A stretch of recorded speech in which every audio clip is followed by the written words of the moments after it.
Oh yeah, welcome, welcome.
back. Sorry about that. That took a little bit.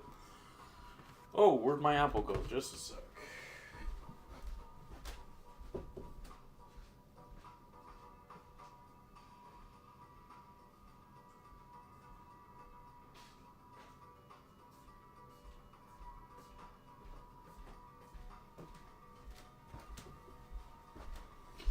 Alright, now I'm ready.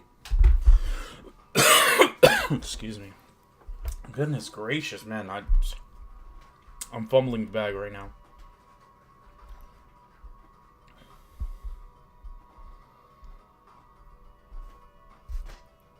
Welcome one and all to the new edition of a Balatro. We have not ever done a Balatro before. I figured now would be a good time as any to try it out. So let's go ahead and jump into it now.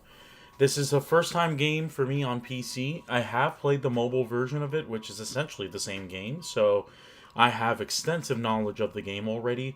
I will say that I have not gold staked every deck. I have gold staked only a couple nowadays. I can probably gold stake most of them. I don't think I'll gold stake all of them yet. I'm not that advanced yet, but I'm definitely at a good level, or at least an understandable level. So let's go ahead and jump into how Balatro works. And of course, as I play, I'll just mention what I do. The way Balatro works is it is roguelike, but the main idea is there's a poker hand. So let me go ahead and show my deck.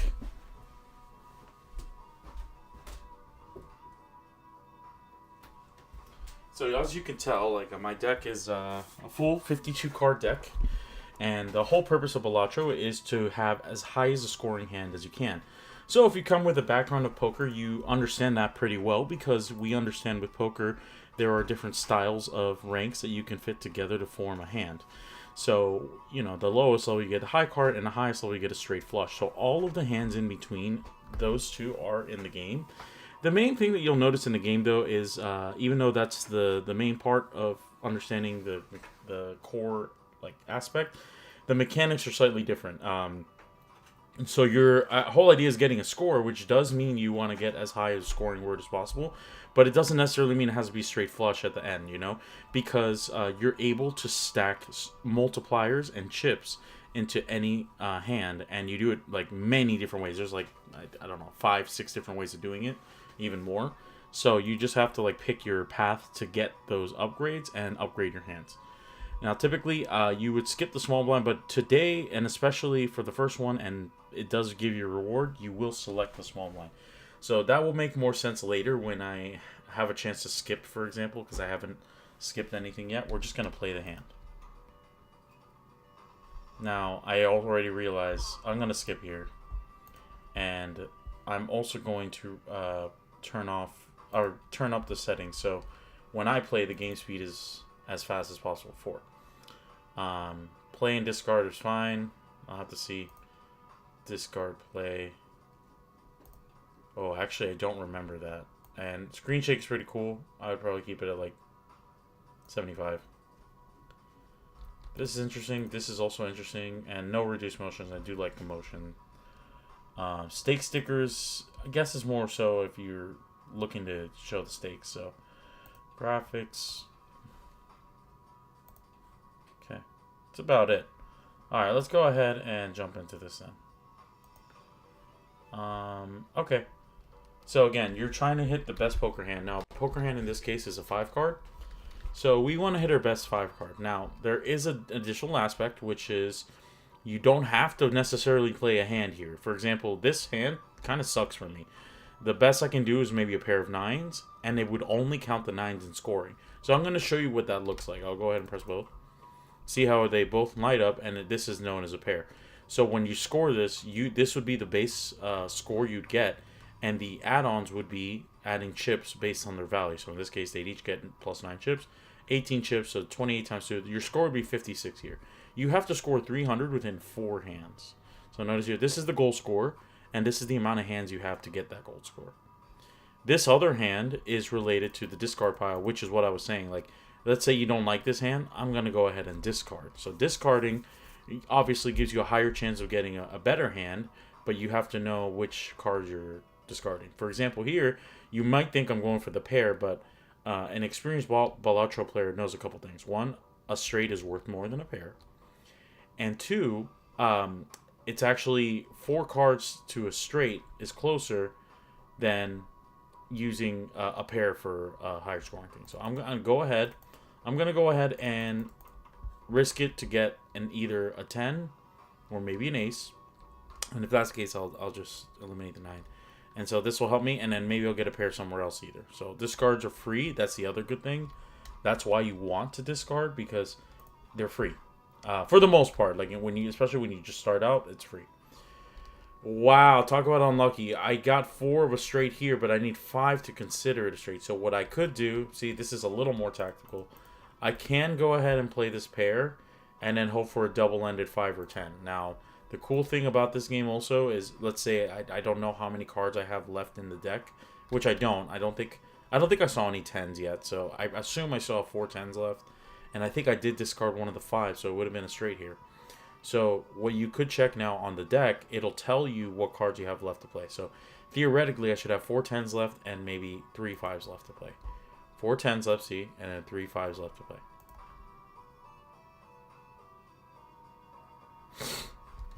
Okay, so that's about it. I'm going to go ahead and play this. This is a better pair than the pair of 9s, and I have a two-way straight. There it is, two-way straight. I'm going to just play it immediately. There usually isn't something better. Don't worry about double pair here. Straight, you'll notice. Straight and flush. Oh my god, that is way too much, actually. I'm so sorry. That shake is ridiculous. So we'll put it at 25%. And reduced motion is good. Okay, so maybe street shake, but reduced motion. Okay. Okay. Now, exactly, he said cash. So, I already finished the sentence. So, the way to beat Balatro is you need to go through all 8 antes. So, you'll notice I'm only on the first ante. You might have thought that was the first one to defeat, but the way that this roguelike works is that there are 8 levels, but within the levels, there's a boss blind you have to defeat, and you have 2 antes. You have a small blind and a large blind, and a big blind that you have to defeat before you get to that boss. So that might seem like a lot, especially at first. You're like, damn, that's actually a lot of levels. But especially more advanced Balatro players could tell you, you could skip a lot of these smaller blinds and big blinds, and you still get rewarded for it, so you don't have to play the round. So technically, you could speedrun this. Like, you could skip, and then try to play the highest hands in the last hand. But that's pretty difficult to do. So, we're just going to take it easy. There's no timer limit in this game, which is the other nice thing. We never have to worry about how long it takes for us to play. We take our time. So my whole goal of this singular stream is just to play 1 round of Balatro and win on white stake red deck. That's it. So that's what we're going to do.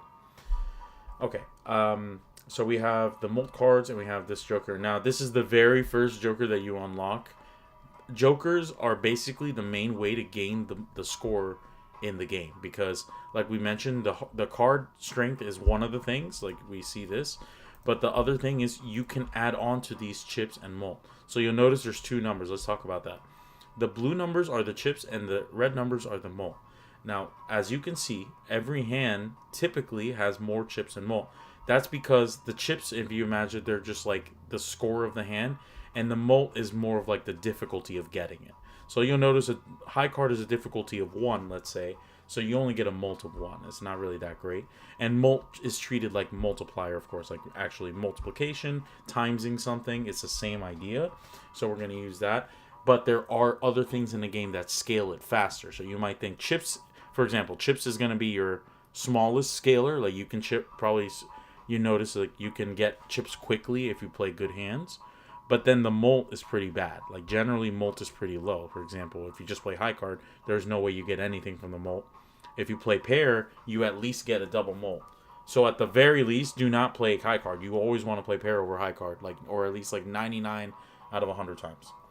2 pair over pair. You definitely want to play 2 pair over pair, of course, because you do get this, and every card is counted. So, that's the other thing that you have to understand.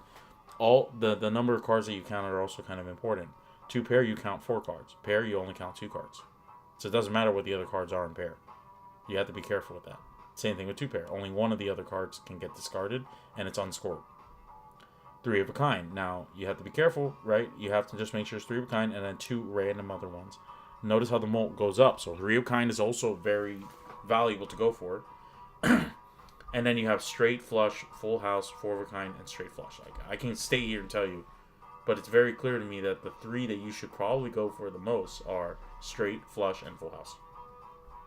These are typically the ones that net you the most. Of course, you can go for 4 of a kind and straight flush. No one's stopping you.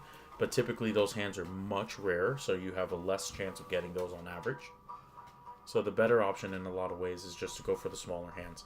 Don't go too small like high card. So the minimum, I would say, is go for pair. Going for pair is generally the best method in most situations. You could get lucky early on and get luckier on another set, like let's say 2 pair, with like I love the I forget what it's called, the trousers, you know, the jack trousers, the 2 pair trousers. You gain mult every time you play a 2 pair. So this is good. Let's go ahead and play it though. So we have the cash. You have mult. Now we have an option. This is just you'll see this place refreshes a lot. So you can take mult cards, you can take the joker. Now it's my very first time, so I will go ahead and take this joker. Not because we're gonna keep it, but because it's just like it's a rite of passage. It's your first joker to purchase. I don't like that I can't drag it, so I'm gonna have to change that just a second.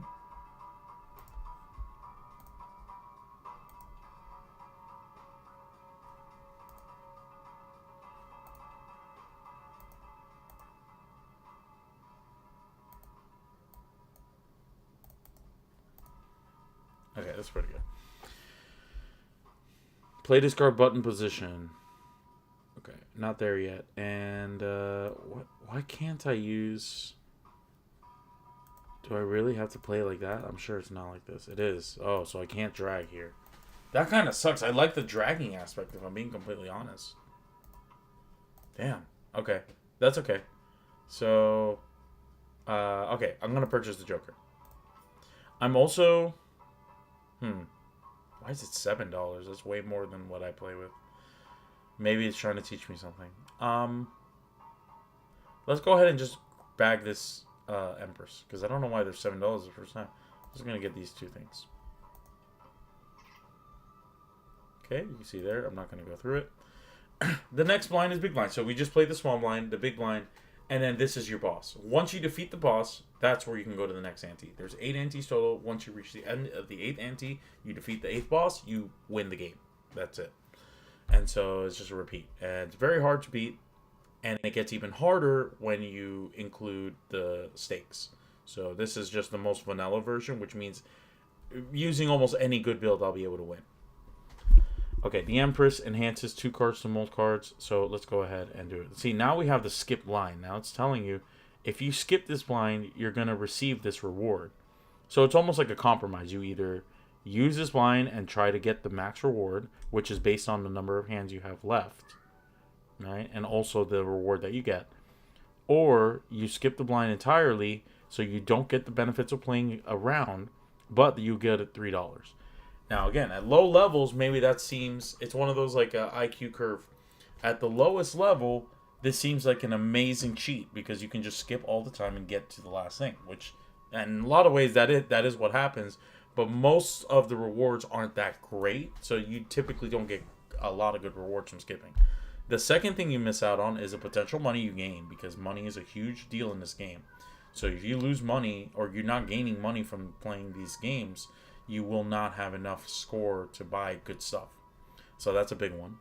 And then the last thing is, because you rely so much on skipping, you do have to play bigger hands. And then on top of that, there's one more thing I wanted to mention, but it's okay.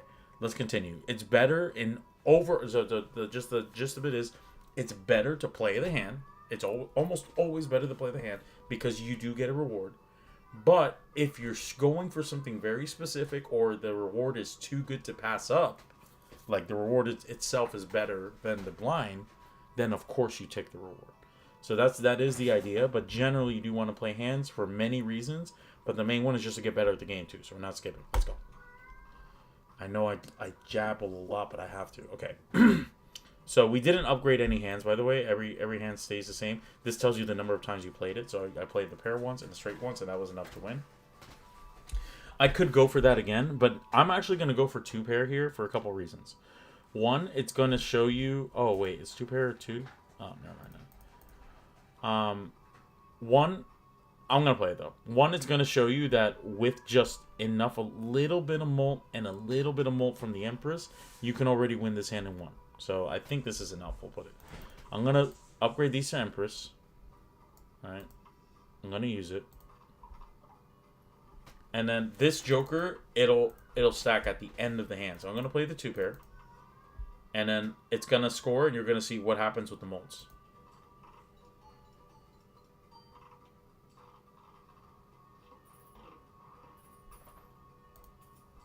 I don't know why there's just so much not like the mobile game. It feels a little more rigid. I hate to say it. Maybe it's CRT bloom. I don't know. Oh, that's just what it looks. Okay, all right.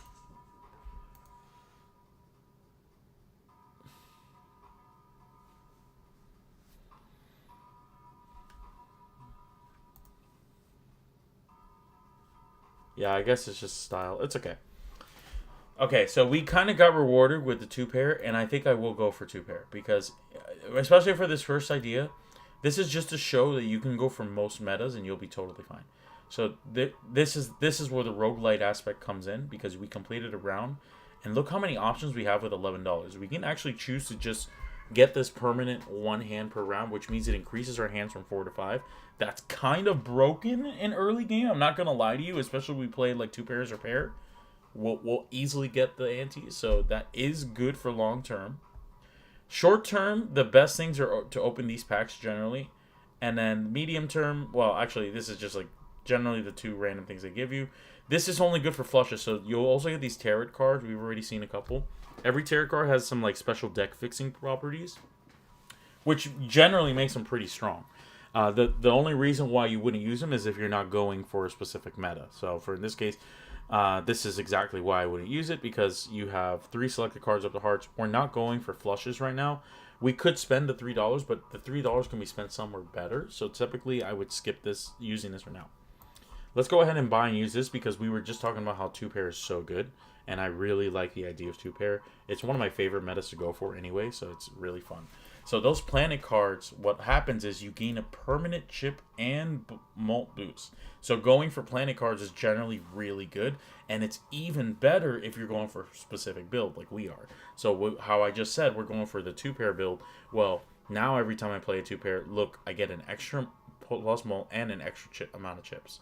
So it's broken. Broken in the sense that, like, in the long run, I'll get a lot. If I get a lot of planet cards, playing 2-pair will almost always be the best thing to play. So that's something to look forward to. I have $8 left.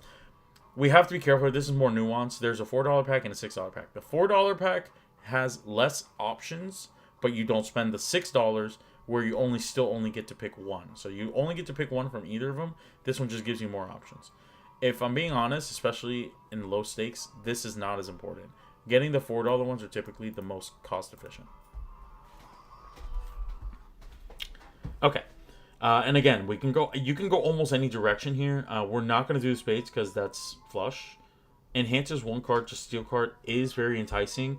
We can talk about steel cards maybe here, but we can also go for Joker card. I think I want to just focus on Jokers today. We can talk about steel cards and deck fixing later like that, but I really want to just have fun with the Jokers and planet cards right now. So let's go ahead and use this. Ooh, okay. Actually, that's pretty good, especially in low stakes. So I'll generally explain this one because it's not that easy to understand even with the description. I can pick these booster packs. These are the booster packs, the bottom right only.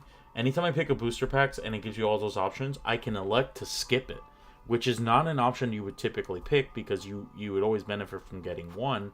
But in this particular case, if I do get a booster pack where the 3 or 5 or whatever amount of options I have aren't good or I won't be able to use them, I'll probably use this to skip it. And when I skip it, it gives me +3 molt from this Joker. So it's a stackable molt that keeps going the more you skip. So if you think about it, the only way to get a lot of molt for this is if you have a lot of money to spend the packs on, right? You want to spend packs and skip, spend packs and skip. That would be the best way to spend this. But I'm sure we will be opening packs where I don't want something, because when you deck fix, you typically don't want it. So eventually you'll come to a place where you don't need this stuff. So Okay, that's about it. I'm going to go ahead and go to the next round. I won't have to worry. Okay, and like I mentioned, there is a boss blind. So the boss blind typically can be really tough, like play one hand only. Like you see, I have four. They would reduce it to one, and you only have one shot. That's crazy, right? Like in a lot of cases, you would lose, especially in the early antes. But this is a more forgiving one. It's called the hook. So it discards two random cards per hand played.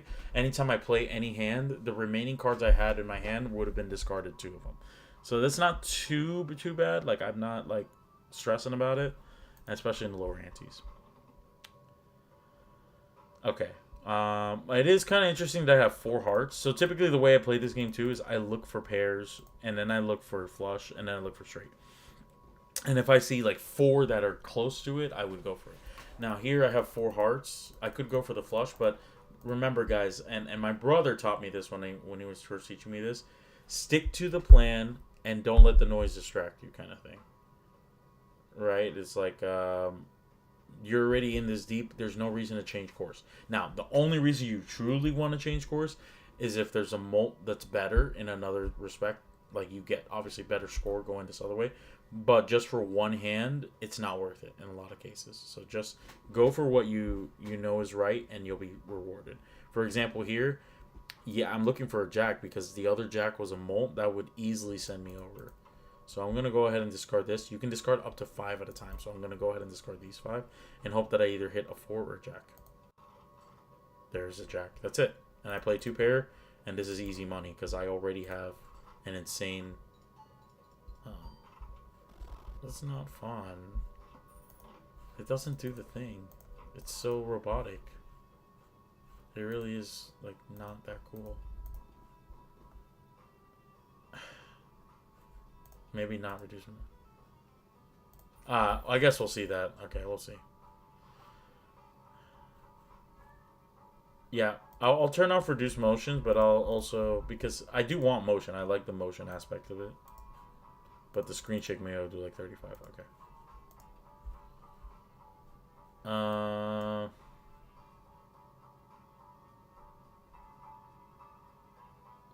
This is a good one in a lot of ways. Now, discard meta is different though. Like discard meta, you could play a hand with a lot of discards, and there are some jokers that reward you for discarding certain things. So you could do that. That's a good option. You get a consecutive hand without a scoring face right now. Typically, this is more for deck fixers, especially if you have a lot of, let's say you already start off finding a lot of aces in an erratic deck, stuff like that. This would be like ideal. And then this is kind of a high level joker. See how it's rare? I just pulled a really rare joker.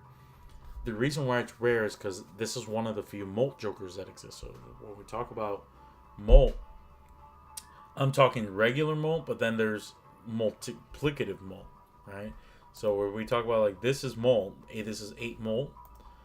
This, instead of increasing the molt by a certain amount, like 8, 9, 10, it multiplies it by an amount, which is different than what the other ones are doing, like planet cards. Planet cards add 2 molt, you plus 2, versus times 2. Let's say times 2 would double the score versus just add an extra 2 molt to multiply the chips with. So it's way better, especially in mid to late runs, way better to invest in a molt joker. Now, I could do it. Now, I would be shot for money, though, because if I do it, that means that I don't have enough money to buy anything else. So I basically have to lean into that idea that I will start selling this. You know what? I'm going to do it for a couple reasons. The first one is I can already use it to... So I have 2 options. I can buy this and already sell this so I can get a molt here. But then I don't have any molt here. So let's go ahead and use this turn. Damn, that sucks because I do want to use this. But in this particular build, this is probably better for like yellow deck. I'll explain that later. But look, these are 2 where if I don't like the cards I get, I can skip it and I get this molt. So I'm going to do that. Super smart.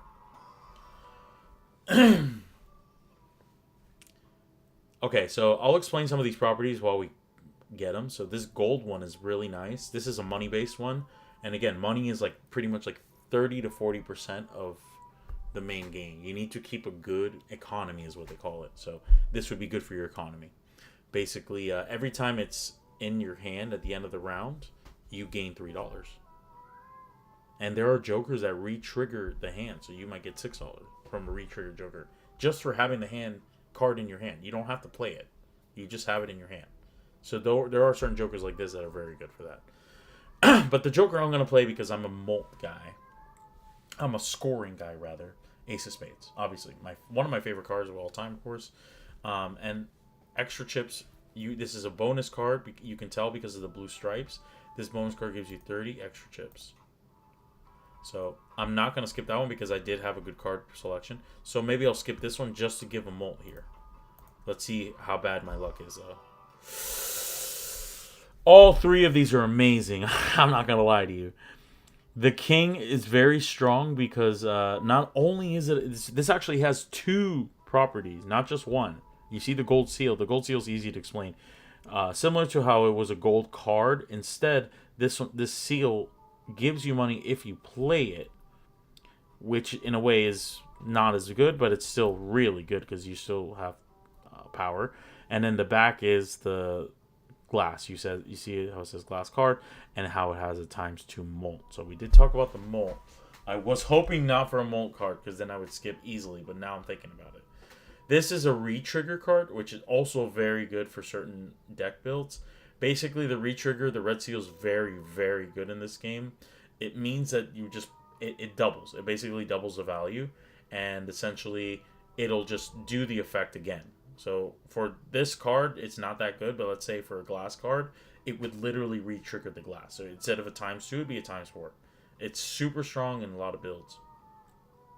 The last one is a 9 of spades. Yeah, 9 of spades is nice. Now this one, again, has two properties similar to this one. So I'd probably pick one of these two. Now the nice one about this one is that it is just scoring, purely scoring. But this one, not only is it molt, it gives you money. Shoot, man. It is a very, very tough call. I'm not going to lie to you. I'm not going to lie to you. But just for this run, I'm going to skip it. Because it'll just be good for the molt.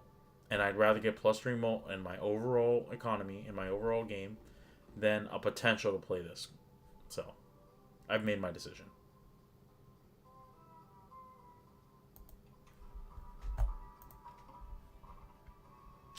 Wow. See, there are moments I mentioned, like, we could pivot. I was this close to pivoting. And we're kind of at that... We're kind of at that crossroads. So...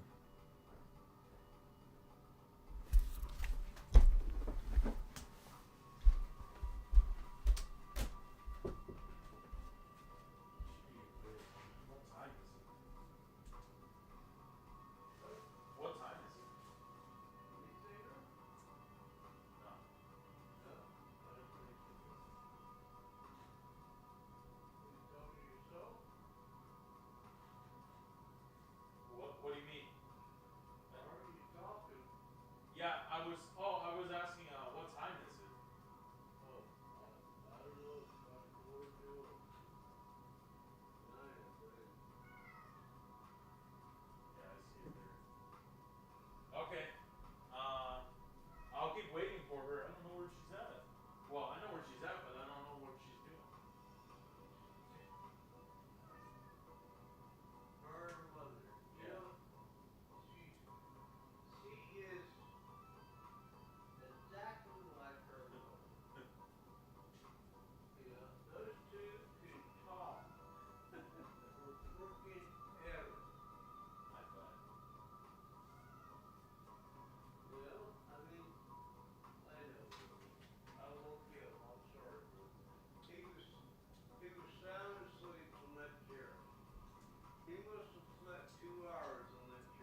Yeah. Girls up beside me and I'm going, okay.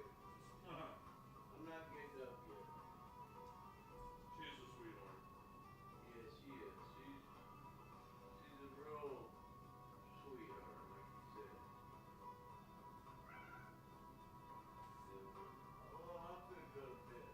I'm gonna go to my computer. Have a good night if I don't see you. Yeah, I'll see you in the morning. Yeah, I'll be here, and I'm sure Lisa will come back any minute so she can at least say goodnight to you. But Hey,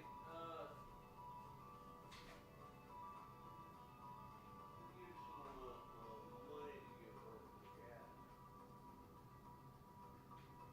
pardon the gas. Yeah.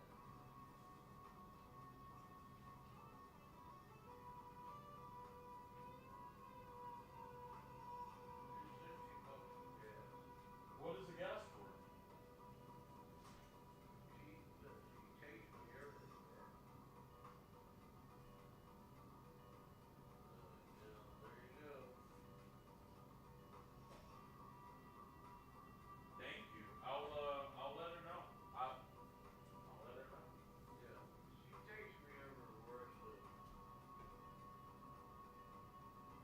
that's what it's for, that and everything, y'all run around. We do it, you know, because we love you. We do it. We don't do it for service. I love you too, Yeah. but I gotta do my part. That's my part today. Well, that's very nice of you, and I'll let you know if she accepts it because I know you're Well, just she's doing it for gonna your friend. accept it. Yeah, she will. She's gonna accept it because I'm gonna give it to her when I take it. You know? Bean is not gonna take it. Where's the light though? Yeah.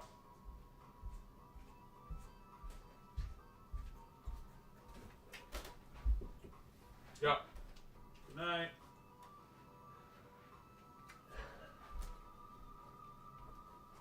Oh, you sleep good? Sleep well, Jim. Thanks. We'll have to watch that Pat movie pretty soon. Oh yeah. Let's do it. Patton, 1970. I got you. Huh? I'll set it up. Patton. We'll watch it. Yeah. I'll set it up. Watch it with Lisa.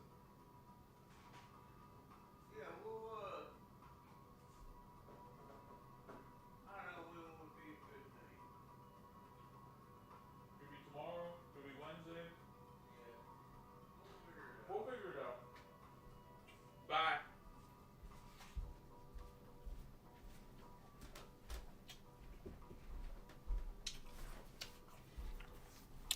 I'm so sorry about that.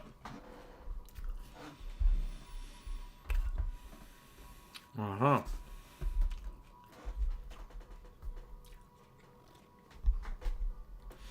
Yeah, so I was mentioning how, so just a refresher, I got two pairs, and I've been sticking with this meta. So I was like, you can pivot. I was trying to think of the right word. Yeah, so basically just go for it. Don't look back, kind of thing.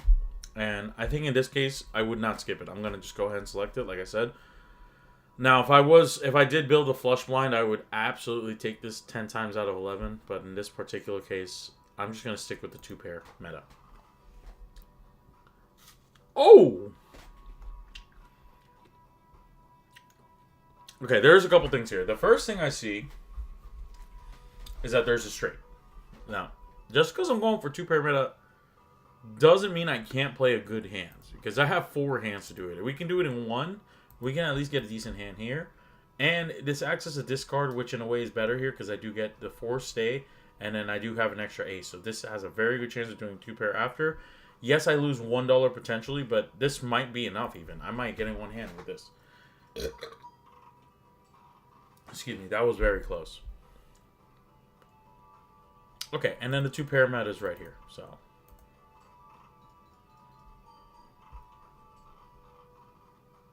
I'm gonna change one more thing. The this card play, yeah.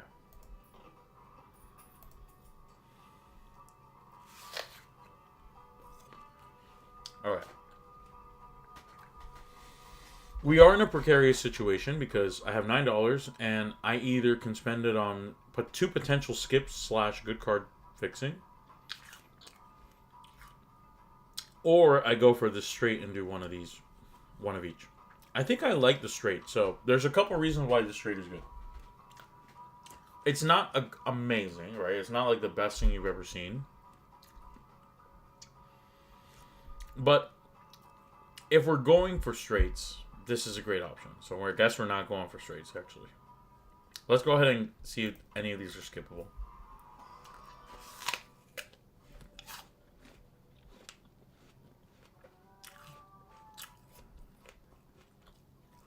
Okay, so we did see gold seals, red seals, blue seals. You can't play it. If you hold this in your hand, it'll create the planet card for the last played poker hand in your round. So this is very strong if you're going for a planet-based build, which we kind of are. We could go for a planet-based build. I like this one a lot because I do discard quite a bit if I have a lot of discards. So this would definitely give me a good tarot card. So I'm just... could also just get this permanent 3 mult. Guess what? Let's keep going.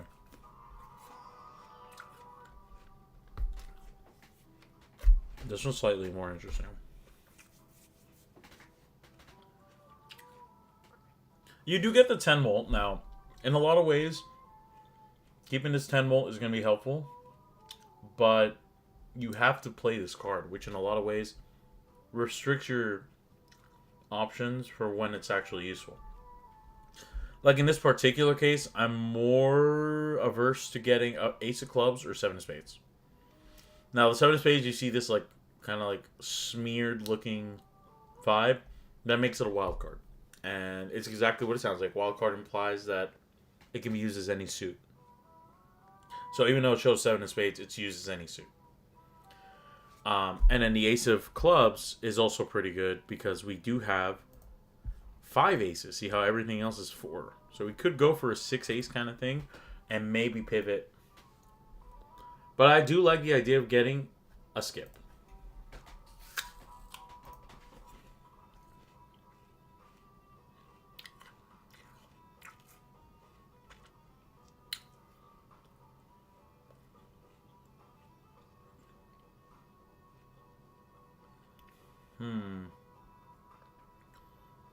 I just saw Sam get on it. That's good. So what I was saying is we could try to go for the tarot cards. And then we could... You know what? I think in this particular case, it's not a terrible idea to go for the tarot cards. Because we're not building a deck right now. And also, we get a free Mega Arcana pack. Now, Mega Arcana pack gives you 2 tarot cards to choose from. And they're generally... If you get 2, you can generally do some really good combinations. So this is actually very strong. I would say it's worth it. Mega Arcana pack costs $8 anyway, so you're basically spending... You get a free $8.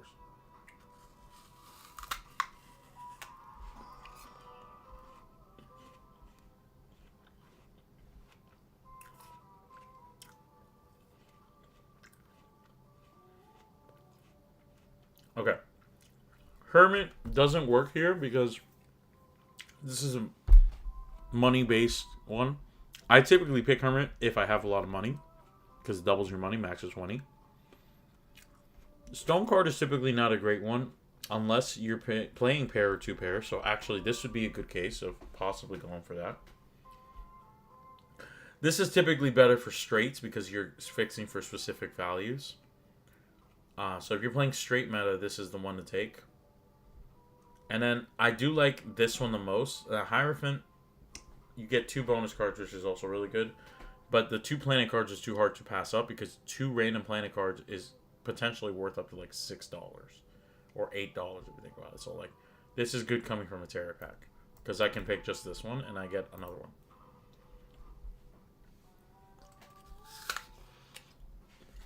I'll go ahead and use these. I'm going to use both of them.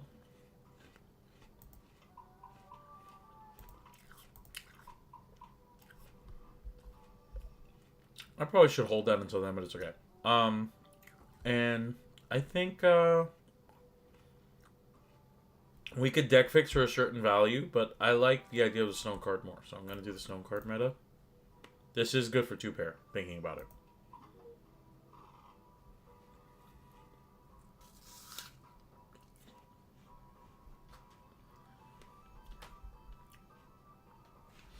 Okay, we're at our second anti-boss, so the diamond cards are debuffed.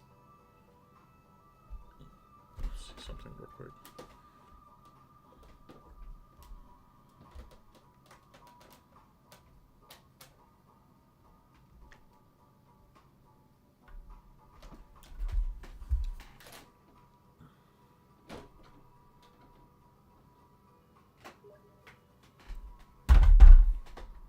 All right, thank you.